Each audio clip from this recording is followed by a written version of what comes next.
Hey everyone, it's Kyle from Northwest Chicago Street Fest. In today's video, I'm going to be sharing with you the origin story of our channel. And I'm going to have my bro, the cameraman of Northwest Chicago Street Fest, Tyler, interview me. So Tyler, you got any questions for me today? Yes, I got 5 questions today. Okay, The what do you got? first one would be, where did the idea of Northwest Chicago Street Fest come from? Okay, where did the idea of Northwest Chicago Street Fest come from? So this is where we started. And it all started in February of 2023 when I got this microphone for my birthday. Now, I've been interested in content creation for some time, so I wanted a microphone. I didn't start this YouTube channel yet, but I had experience with other YouTube channels before, and I really loved this kind of using this kind of technology. And I never had the idea in 2022 of going to I never had any clue that I would be going interviewing people at festivals. I can't believe that it happened. When I got this mic, I had this idea, I was going to festivals all the time, every weekend, I never had in the summertime a weekend that wasn't filled with music, food, and people. I mean, it was fun. So because I was going to these festivals every week, I had decided, you know what, why don't I combine this summer, the summer of 2023, my two passions, content creation and having a party, let's just say that. So when I decided with the YouTube channel, I created the logo on Canva, the logo that you see for our YouTube channel. It was May 20th, which the anniversary is coming up, May 20th of 2023, when I officially created the YouTube channel. The first festival we were supposed to go was Hot Dog Fest in Portage Park. That was in early June of last year. And it was a failure, to be honest. We didn't necessarily get any footage at all because our recording equipment just completely failed. But we were able to get an interview with one of the guitarists from a band called Heaven and Hell Chicago, Michael Posh. If you look to our oldest videos, you can see that interview. And it wasn't in person, it was actually an interview over Google Meet. But that interview, I think, really inspired me because we were very discouraged at first. We didn't think the idea would fall through or that this would be something that we could stick with. But when Michael Posh wanted to do an interview with us, I think that meant the world to me and Tyler, just because it gave us a second chance. I feel like after that failure. But you got any other questions, Tyler? That's pretty much it. I mean, that's how we started. We kept going in the summer. And then after that, Taste of Des Plaines really was like the first official coverage we did, but there were difficulties throughout the process. The second question would be, what were the challenges and what were the turning point? Challenges. So here's the thing is, Northwest Chicago Street Fest did not always have it easy. And early on, we're doing something we've never done, and so the experience was lacking, and I think that was a challenge. And as I talked about the technology not working, even when I went at Taste of Des Plaines, I had stage fright where I couldn't interview people. And I was rejected when I asked for an interview. And I felt like a failure, and I felt so mad at myself that I had this passion, I had this idea. And at that point, I remember leaving Taste of Des Plaines. This was like mid-June of 2023. And I felt like quitting. I was going to be done with this. And I'm so glad I didn't because so many memories were made. I think the turning point came, it was at Island in the City Fest in Norridge. This was early July, and a local band called Seventh Heaven was playing. And, they're a pretty big band. They've opened up for bands like Bon Jovi. They've played at Soldier Field. They've played across the world. So for local bands, they're a pretty big band. And so I had this idea, what if we could interview their singer? I didn't think he was going to say yes. I thought it was crazy. I was so nervous and sweating intensely, but I said, let's try it. Let's ask him. Adam Blair. I remember we did that interview and he said yes. And that was our first in-person interview with a musician.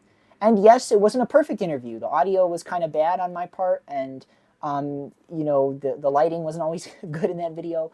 But what was so important about that interview, while it was only like 38 seconds, Adam afterwards extended an invite to us to hang out backstage with the band at Taste of Park Ridge. So this was July 13th when we went to Taste of Park Ridge. We got there early.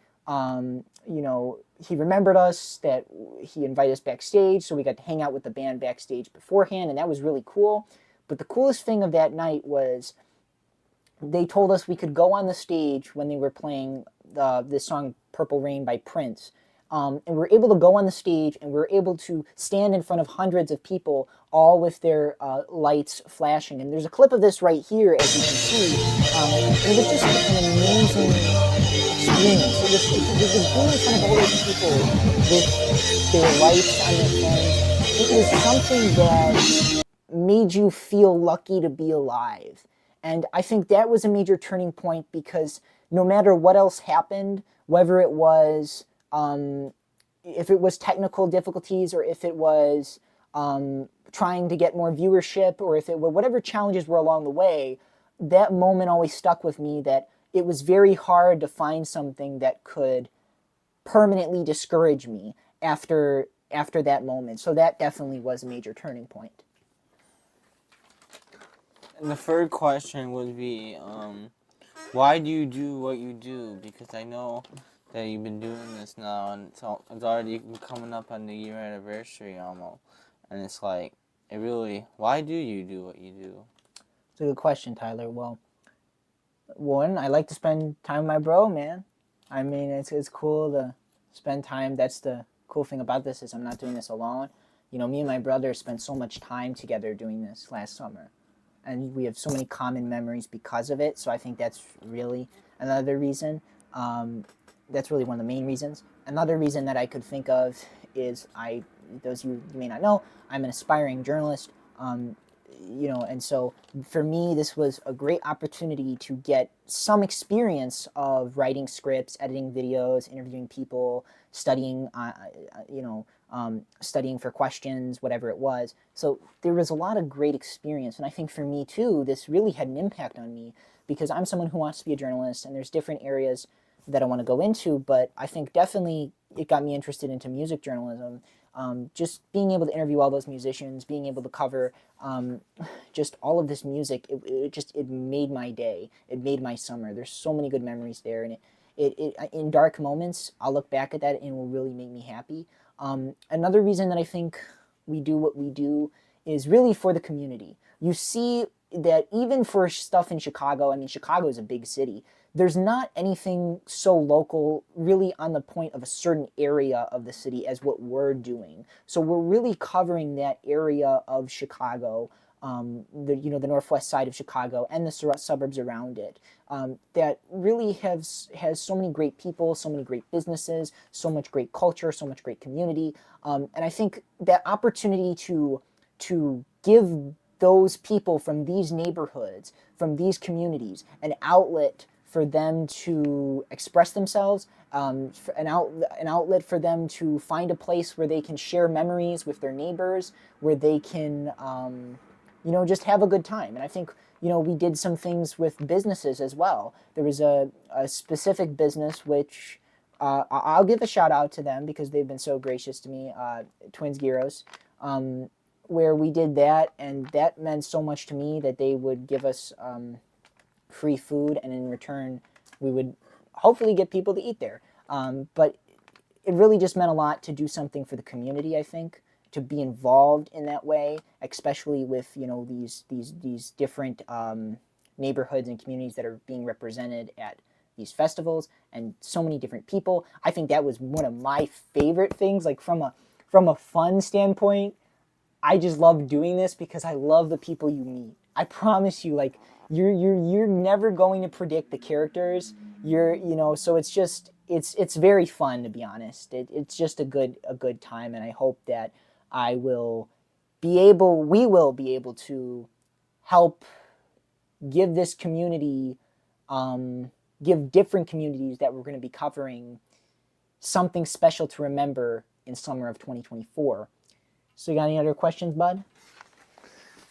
So, what was your favorite moment of Northwest Chicago Street Fest? Favorite moment was interviewing Sam Getz from Wellesley Arms. That was an interview I never had predicted was coming. Um, that was that meant so much to me because he was really like the first kind of famous person to interview. You know, I know what they've done is amazing. Most people, when I talk about Wellesley Arms, don't know who I'm talking about, but look them up. They've had their one video, Legendary on YouTube, has had 40 million views. They have over 1 million views on Spotify. They've toured all over the world. And so when they were playing at Des Plaines, I wanted to go see them and I wanted to go interview them. And the interview meant so much to me. Number one, Sam is homeschooled just like myself. Number two, it meant so much to me that he was willing to take time to do the interview, especially after all the musical experience he has had.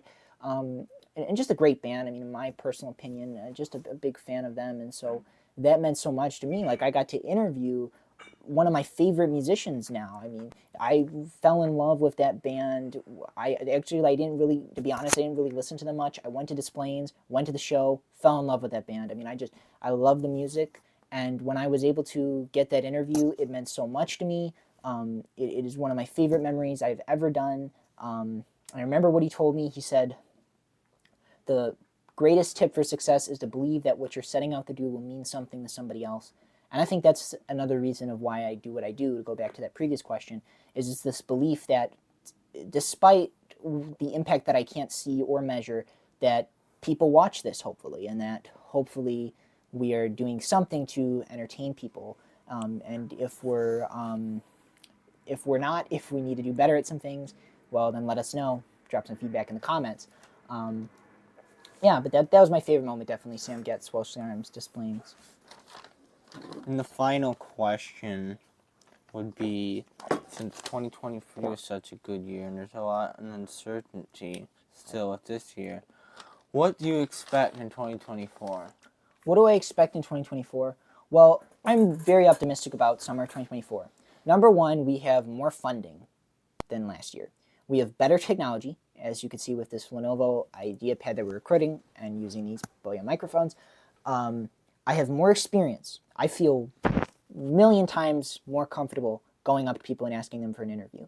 I have more experience of what works, of what doesn't work, right? Of what technology doesn't work, but not only technology, but really just different ways to approach people. Some people don't want to be interviewed, and that's okay, and I'm learning to accept that.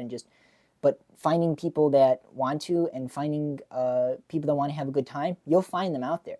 You know, there's so many great people in all these communities that we go to, and so I see a lot of memories that I can't even predict, because I could have never predicted 2023. It was the best summer I think it was really the best summer of our lives, and there's just so much to smile upon, and it seems like so long ago. I don't know why, but it seems like that was ages ago. I mean, it was a year ago, but it's very exciting that we're gonna go back to doing this. Yeah, I mean, it's crazy that was a year ago. It seems like ages ago, but we're just really excited to go and be out there recording and at your local festival near you, going and covering all the food, the families, the music, the people, the very interesting characters. We're excited for all of that, and so we hope you can join us. Please stay tuned. We hope to see you at a festival soon in 2024. But that'll be it for our origin story. Northwest Chicago Street Fest meant so much to me and to Tyler here, our cameraman. It really was something that helped me. Number one, it helped me become much more happier. It helped me in my journalism skills. Gave all those good memories. It helped me in advancing content creation. Before this, I had a YouTube channel, which there actually is a link to my old YouTube channel in the description. But this was a furtherance of my content creation, and I love to do it. And I'm so excited for 2024. Thank you all. You all have made this channel possible. It's if I didn't have the viewers, if I didn't have the people that said yes to the interview, if I didn't have the people that said nice things, if I didn't have the people that were willing to participate in what we were doing, none of this would exist right now. So it's all due to you. Thank you, thank you, thank you. So I hope you enjoy this summer, and I hope Northwest Chicago Street Fest is a part of your summer. And that's it for today. Thank you for watching so much. Thank you and God bless.